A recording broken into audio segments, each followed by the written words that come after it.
Bonjour à tous. Dans cette vidéo, on va s'intéresser aux polynômes irréductibles dans z de x et q de x pour arriver à la fin à donner et montrer le critère d'Eisenstein pour pour savoir si un polynôme est irréductible ou pas.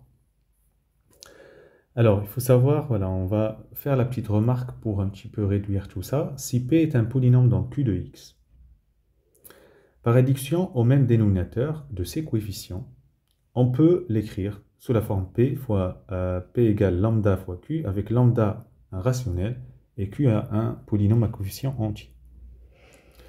Donc, ceci nous ramène à étudier les polynômes de z de x qui sont irréductibles dans Q de x. Voilà. Donc, alors, on va commencer par une première définition, ce qu'on appelle contenu d'un polynôme. Alors, si je considère le polynôme P de x, qui est la somme de ak, xk de 0 à n, non nul, donc non constant. Et on appelle contenu de P, on note C de P, c'est le PGCD de tous les coefficients de P. Donc C de P, contenu de P, c'est PGCD de A0 jusqu'à N. Dans le cadre d'un polynôme non nul, avec un contenu égal à 1, on appelle polynôme primitif. Voilà. Alors, maintenant, vous allez voir qu'on va passer directement à l'anneau Z sur PZ, dans lequel on va vraiment simplifier beaucoup les choses. Donc, déjà, la classe d'un élément, je vous rappelle que si A est un entier, sa classe désigne la classe de A dans Z sur PZ. Et donc, pour tout nombre premier P, on sait que Fp qui est Z sur PZ, c'est un corps. Ok, c'est un anneau intègre, etc. Voilà. Alors, pour tout polynôme P de x qui s'écrit sous forme cette somme-là, sa classe dans Fp de x, donc P bar de x, c'est la somme de la classe de AK fois XK. On est dans Fp de x. Premier lemme, soit P un nombre premier. Donc je vais noter les lemmes comme ça, donc le premier. Alors, si A1, A2 jusqu'à AK sont des polynômes dans Z de x, et A égale la somme des AJ pour J égale 1 à K, on a alors l'égalité dans Fp de x. Donc on projette sur Fp de x.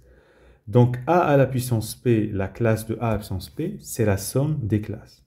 Alors on se dit, mais c'est quoi? Comment ça se fait?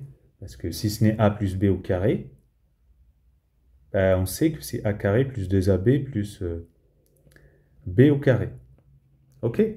Mais vous voyez bien ici, juste dans F2, le deuxième terme vaut 0, parce que vous avez le 2, et quand vous passez à la classe, là, c'est 0. Ok? Donc, c'est ce qui se passe, et on va le montrer. Deuxième résultat, si A est un polynôme dans Z de x, tel que B c'est A absence P, alors on a l'égalité dans Fp de x, donc la classe de B en x, c'est la classe de A évaluée en x puissance P. Allez, on va montrer ce résultat. Première, on va montrer par récurrence. Seulement le k égale 2 suffit. Alors, si P est premier, alors P divise tous les coefficients binomiaux, J parmi P, pour J entre 1 et P moins 1. Alors, c'est un résultat classique, je vous le montre. Le coefficient binomial J parmi P, c'est P factoriel P sur factoriel J fois factoriel P moins J. Donc, factoriel P, c'est J factoriel J fois factoriel P moins J fois J parmi P. Mais P est premier. Avec J factoriel fois pi moins J factoriel. Pourquoi ça?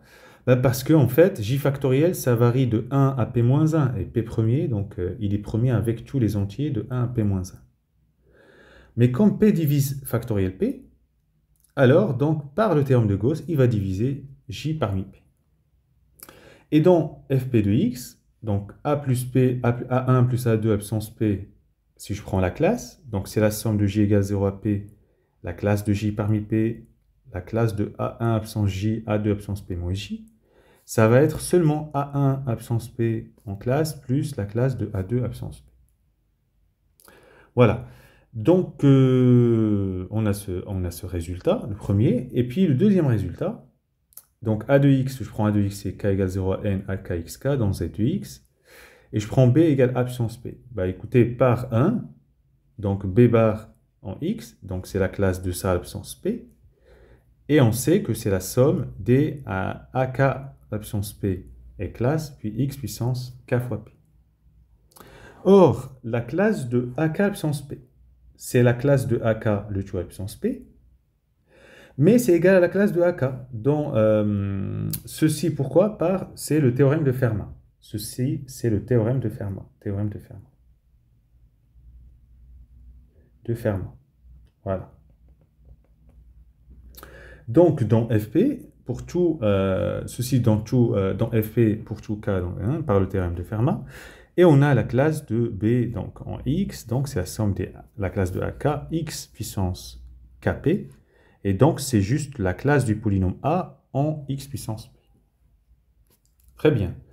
Alors, on va passer au lemme 2 qui dit quoi? Qui dit que le produit de deux polynômes primitifs, non nuls, dans Z de X entier dans Z de non nul, est primitif. Bah écoutez, on va le montrer. Donc, je prends P, c'est la somme de K x 0 égale N A K x K. Q de X, c'est K égale 0 jusqu'à M B K x K. Polynôme primitif non nul dans Z de X. Et R de X, c'est le produit des deux polynômes. Donc, c'est de 0 à N plus M, c'est K x K. Leur produit. Alors, par l'absurde, si R n'est pas primitif, son contenu admet un diviseur premier P qui divise tous les CK, pour K compris entre 0 et N plus M. Alors, passons dans Fp de X, donc la classe de R en X, donc c'est K égale 0 à N plus M, la classe de CK, XK. Et donc, ça donne la classe de 0, parce que P divise tous les CK. Ceci implique que la classe de P c'est égal à la classe de 0, ou bien la classe de Q égale à la classe de 0, car R égale P fois Q, et surtout que l'anneau est intègre. On a un corps. Ainsi, donc, P divise tous les coefficients de P, ou bien tous les coefficients de Q. Ceci est en contradiction avec P et Q primitifs, parce que P et Q primitifs, le contenu, le PGCD, c'est égal à 1. Voilà. Donc, l'hypothèse était fausse et R est primitif. Ok, on avance. Maintenant, le lemme 3, lemme de Gauss, qu'est-ce qu'il dit pour P et Q non nuls à coefficient entier relatif? Donc, le contenu d'un produit, c'est le produit des contenus. D'accord? Donc, vous avez remarqué que j'ai défini le contenu que pour des coefficients, des polynômes dans Z de X. Ok? Vous voyez ici, on a la définition dans Z de X. Ok. Alors, je reviens à mon lemme. Voilà. Alors, donc, P fois Q, en fait, on va l'écrire contenu de P fois contenu de Q, et puis je vais faire 1 sur contenu de P fois P, 1 sur contenu de Q fois Q. Alors, 1 sur le contenu de P fois P et 1 sur le contenu de Q fois Q, c'est sans primitif. Pourquoi? Parce que vous savez que l'homogénéité du PGCD, en fait, je l'ai mise en fait après, PGCD de lambda, vous voyez, lambda A0, lambda A1, lambda AN, c'est lambda fois PGCD. Et donc, quand vous allez appliquer ça à P, le contenu, ça va être le contenu de P fois, voilà, et ça va faire 1. Donc, voilà. Et donc, ça veut dire quand vous appliquez contenu à PQ, donc à droite, vous allez avoir C de P, C de Q, fois R, avec R primitif dans Z de X. Voilà. Ceci part, et on déduit que C de P fois C de Q est le contenu de P fois Q. Donc, on a l'égalité. Alors, un autre lemme, donc on arrive au lemme 4. Soit P un polynôme non constant dans Z de X. Si P est réductible dans Q de X, on peut l'écrire sous forme P égale QR, avec Q et R non constants dans Z de X.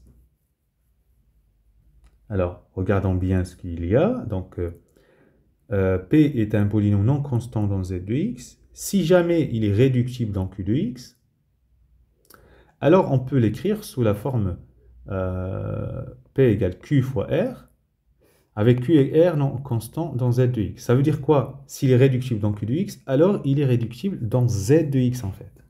Ça, c'est important ce résultat, à retenir.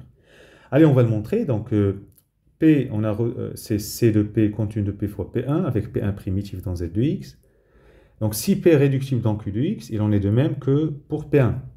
Voilà, parce qu'il y a un coefficient devant. Qui va donc s'écrire P1 égale Q1 fois R1, avec Q1, R1 non constant dans Q de X. Alors, on veut écrire alors Q1 égale 1 sur Q fois Q2, et R1 avec égale 1 sur R fois QR2, avec QR des entiers naturels non nuls, et Q2R2 non constant, dans Z de X cette fois. Vous voyez, on a réduit au même dénominateur, si vous voulez, on a sorti la fraction, voilà. Alors, on va faire Q fois R fois Q1 R1, ça fait Q2 R2. Mais Q1 R1, c'est P1, ça veut dire QR fois P1, ça fait Q2 R2. Alors, on va passer au contenu. Donc, QR. Ce qui donne, si je passe au contenu, donc QR, c'est le contenu de QR fois P1. Alors, pourquoi? Ben, QR, c'est une constante, et le contenu de P1, je vous rappelle, il est primitif. Vous voyez, ça veut dire son contenu, c'est 1. Et donc, à droite, donc c'est le contenu, on a vu le contenu d'un produit, c'est le produit des contenus, donc voilà. Et comme P, c'est le contenu de P fois P1, d'accord? Donc, c'est le contenu de P fois 1 sur QR fois Q2 fois R2. Alors, c'est une ruse, si vous voulez, voilà. Et donc, on va écrire P égale contenu de P sur contenu de Q2 fois contenu de R2, puisque c'est égal à QR, c'est ce qu'on a montré ici, fois Q2 fois R2. Et donc, ça, c'est un polynôme Q fois un polynôme R, avec Q et R sont à coefficient dans Z. Voilà, c'est fini pour ce lemme. Alors, maintenant, je pense que c'est l'avant-dernier lemme, c'est promis. Voilà le critère, on arrive. Alors, donc, lemme 5. Si P et Q sont deux polynômes unitaires dans Q de X, tels que le produit soit dans Z de X, alors P et Q sont alors dans Z de X. Alors, donc, après réduction au même dénominateur des coefficients de P et Q, on peut écrire P égale 1 sur M, P1, Q égale 1 sur M, Q1. Avec M dans N étoile, P1, Q1 dans Z de X. Alors, de coefficient dominant égale à M. Parce que, car P et Q étaient unitaires, donc quand vous allez réduire au même dénominateur, donc le dénominateur M, il va se retrouver en coefficient dominant. Et comme ils étaient unitaires, donc il y aura le M.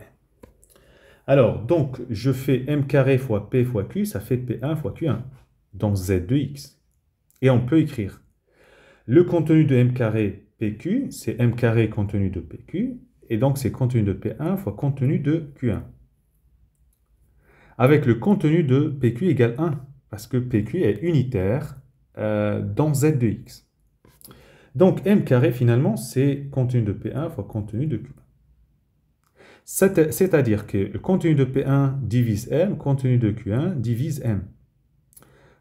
Or, M, c'est le coefficient dominant de P1 et Q1, justement. Ça veut dire forcément contenu de P1 égale contenu de Q1 égale M. C'est-à-dire que M va diviser tous les coefficients de P1 et de Q1. Et donc, si il divise tous les coefficients de P1, donc P égale 1 sur M fois P1, c'est dans Z de X. Et Q égale 1 sur M, Q1, c'est dans Z de X. Allez, c'est parti pour la fin. Critère d'Eisenstein, soit P de X le polynôme degré n, non constant dans Z de X, s'il existe un nombre premier tel que P divise tous les coefficients à 0 jusqu'à AN-1. Par contre, P ne divise pas à n. Et P carré ne divise pas à 0, alors le polynôme P est alors irréductible dans Q de X. On va faire la preuve par l'absurde. Si P est réductible dans Q de X, forcément il est dans Z de X d'après le lemme, je vous rappelle, avant-dernier, ici. Donc vous voyez, si P est réductible dans Q de X, alors P égale QR avec QR dans Z de X. Donc, c'est-à-dire P égale QR avec P et Q non constant dans Z de X. On va noter Q de X polynôme de degré qui va de 0 à Q. On va voir si c'est vraiment degré Q. Et R de X de 0 à R. Donc CKXK et BKXK. Q et R à coefficient entier relatif de degré respectif Q, R, compris entre 1 et n-1, puisque P est degré n. Alors maintenant, on va projeter dans Fp de X. Alors, la classe de P, c'est le produit, classe de 1, voilà. Et c'est la classe de AN, XN, qui est différente de 0, la classe de 0. Parce que dans Fp, voilà, on a supposé que P divise tous les coefficients jusqu'à n-1. Donc, forcément, vous avez ça. Mais comme la classe de AN, c'est la classe de BQ fois la classe de CR, on déduit que la classe de BQ et la classe de CR sont non nulles dans FP. Puisque si c'était le cas, on aurait un égal 0. Mais ça veut dire ça. Ça veut dire que la classe de Q est de degré Q, la classe de R est de degré R dans FP de X. Alors maintenant, parce qu'on a une égalité, ici, l'égalité, donc on va utiliser l'unicité de décomposition facteur irréductible dans FP de X, et donc cette égalité classe de P égale classe de Q fois R qui est égale la classe de AN fois XN, ça va donner quoi? Ça va donner que finalement, classe de Q de X, c'est juste la classe de BQ fois XQ, et la classe de R, c'est classe de CR fois XR. Ça veut dire quoi, ça? Ça veut dire que tous les BK, pour K entre 0 et Q-1, et tous les CJ pour J entre 0 et R-1, sont divisibles par P. En particulier, P va diviser B0 et C0. Donc, P au carré va diviser B0 fois C0. Et ça, c'est égal à 0. Et ben voilà, contradiction. Puisqu'on a supposé P carré ne divise pas, je vous remets, P carré ne divise pas à 0. Donc l'hypothèse était fausse et le polynôme est irréductible dans Q de X. Voilà. Exemple d'application avant de voir la remarque, je prends polynôme celui-là, très bien, il est irréductible dans Z de X car je prends P égale 5, 5 divise 10, 5 divise 15, 5 ne divise pas 3, 5 au carré ne divise pas à 0, bingo, c'est irréductible. Alors remarquez, si je prends P de X égale X puissance N moins P, où P est un nombre premier, N supérieur ou égal à 1, dans Q de X. Alors on a en fait des polynômes irréductibles de tout degré N. Contrairement à ce qui se passe dans R de X ou C de X. Pourquoi ici? Parce que j'ai pris P, il suffit de prendre P, le nombre premier, P divise P0, divise P, P ne divise pas 1, P carré ne divise pas P. Donc ce polynôme est irréductible dans Q de X. Voilà ce que je voulais vous présenter. C'était lent, mais j'avais besoin de noter toutes les étapes et tous les détails. Allez, bon courage.